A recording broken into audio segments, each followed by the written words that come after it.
कभी सोचा है कि एक कानून, सिर्फ एक कानून, कैसे लाखों बच्चों का भविष्य पूरी तरह से बदल सकता है? आज हम बात करेंगे भारत के शिक्षा का अधिकार अधिनियम की। ये वो ऐतिहासिक कदम था जिसने शिक्षा को कुछ खास लोगों का हक होने से बदलकर भारत के हर बच्चे का मौलिक अधिकार बना दिया। तो चलिए देखते हैं कि आज हम इस सफर में क्या क्या जानने वाले हैं। हम समझेंगे कि ये कानून आखिर है क्या, ये बना कैसे, बच्चों को इससे क्या मिला और इसे जमीन पर उतारने की जिम्मेदारी किसकी है। चलिए, सबसे पहले इस कानून की एकदम जड़ को पकड़ते हैं। मतलब इसका जो कोर आइडिया है वो क्या है। ये सवाल सुनने में शायद बहुत सीधा लगे, है ना, कि शिक्षा अधिकार है, विशेषाधिकार नहीं। लेकिन असल में इस एक लाइन में ही इस पूरे कानून की आत्मा बसती है। तो जब हम ये कहते हैं तो इसका असली मतलब क्या होता है, चलिए इसे थोड़ा और समझते हैं। इस पूरे कानून का दिल बस इस एक वाक्य में है, 6 से 14 साल के हर बच्चे के लिए मुफ्त और अनिवार्य शिक्षा।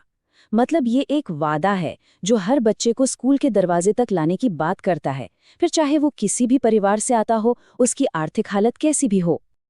अच्छा, तो जब कानून प्रारंभिक शिक्षा की बात करता है तो इसका मतलब क्या है? इसका मतलब है क्लास 1 से लेकर क्लास 8 तक की पढ़ाई। ये वो फाउंडेशनल ईयर्स हैं जो किसी भी बच्चे के सीखने की नींव रखते हैं। और देखिए, ये कोई मामूली कानून नहीं है, ये इतना जरूरी अधिकार है कि इसे हमारे संविधान में जगह दी गई है, आर्टिकल 21A में। और इसी से ये एक मौलिक अधिकार यानी फंडामेंटल राइट बन जाता है। ये देश का अपने बच्चों से किया गया एक पक्का वादा है। इस कानून को लागू करके भारत दुनिया के उन 135 देशों की लिस्ट में शामिल हो गया जो मानते हैं कि शिक्षा हर बच्चे का जन्मसिद्ध अधिकार है। तो ये एक ग्लोबल कमिटमेंट भी है जिसे भारत ने अपनाया। लेकिन हाँ, इतना बड़ा और ऐतिहासिक कानून कोई रातों रात तो बना नहीं होगा। तो चलिए अब उस सफर को देखते हैं कि कैसे एक सोच, एक आइडिया हकीकत में एक ताकतवर कानून में बदला। ये टाइमलाइन साफ दिखाती है कि ये एक लंबी और सोची समझी प्रक्रिया थी। सफर 2002 में संविधान में बदलाव से शुरू हुआ, फिर 2009 में ये बिल संसद के दोनों सदनों से पास हुआ और आखिरकार 2010 में जाकर ये पूरे देश में लागू हुआ। ये एक विचार को हकीकत में बदलने की पूरी कहानी है। तो ठीक है, कानून तो बन गया, लेकिन एक बच्चे के लिए, एक स्टूडेंट के लिए इसके क्या मायने हैं? ये कानून उन्हें क्या सुरक्षा, क्या गारंटी देता है? चलिए अब इस पर आते हैं। ये कानून उन सारी रुकावटों को हटाता है जो बच्चों को स्कूल से दूर रखती थीं। जैसे कि अगर बर्थ सर्टिफिकेट नहीं है तो भी एडमिशन मिलेगा, बच्चे को उसकी उम्र के हिसाब से सही क्लास में दाखला देना होगा, और 8वीं तक किसी भी बच्चे को न तो फेल किया जा सकता है और न ही स्कूल से निकाला जा सकता है। ये सब इसलिए ताकि हर बच्चा अपनी पढ़ाई पूरी कर सके। और बात सिर्फ स्कूल में एडमिशन की नहीं है, बात एक सुरक्षित और अच्छे माहौल में सीखने की भी है। और इसीलिए इसकी धारा 17 साफ साफ कहती है कि किसी भी तरह की शारीरिक सजा या मानसिक प्रताड़ना पर पूरी तरह से रोक है। ये एक बच्चे के ग्रोथ के लिए बहुत जरूरी है। इस कानून की भाषा देखिए, कितनी सरल और कितनी पावरफुल है। किसी भी बच्चे को शारीरिक दंड या मानसिक उत्पीड़न का सामना नहीं करना पड़ेगा।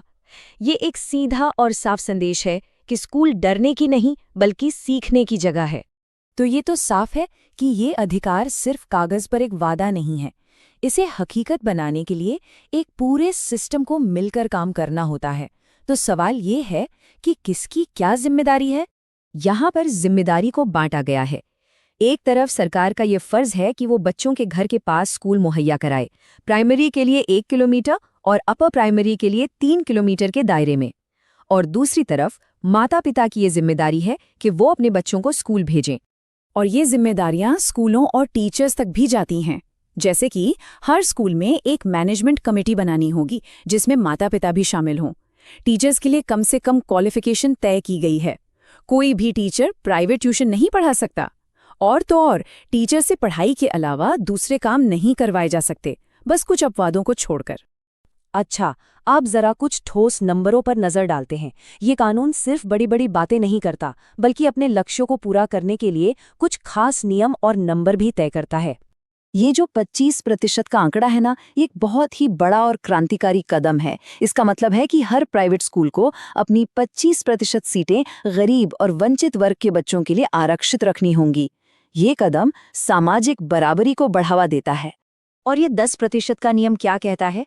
ये सुनिश्चित करता है कि किसी भी स्कूल में 10% से ज्यादा टीचर की सीटें खाली ना हों। इससे होता ये है कि पढ़ाई बिना रुके चलती रहती है और बच्चों पर पूरा ध्यान दिया जाता है। इस टेबल से पता चलता है कि कानून पढ़ाई की क्वालिटी को लेकर कितना गंभीर है। इसमें साफ साफ बताया गया है कि कितने बच्चों पर कम से कम कितने टीचर होने चाहिए, जैसे 60 बच्चों तक 2 टीचर। इससे ये पक्का होता है कि हर बच्चे पर व्यक्तिगत रूप से ध्यान दिया जा सके। तो कुल मिलाकर आखिर में ये सब एक ही लक्ष्य पर आकर रुकता है। इस कानून का मकसद सिर्फ बच्चों को स्कूल के अंदर लाना नहीं है, बल्कि ये पक्का करना है कि उन्हें एक अच्छी, मीनिंगफुल और क्वालिटी एजुकेशन मिले, जो उन्हें जिंदगी में आगे बढ़ने के लिए तैयार करे। तो हमारे पास एक बहुत ही ताकतवर कानून है, एक मजबूत ढांचा है। लेकिन असली सवाल तो ये है कि कागज पर लिखे इस अधिकार और जमीन की हकीकत के बीच जो फासला है, उसे कैसे भरा जाए। ये एक ऐसी चुनौती है जिस पर हम सबको सोचने की जरूरत है।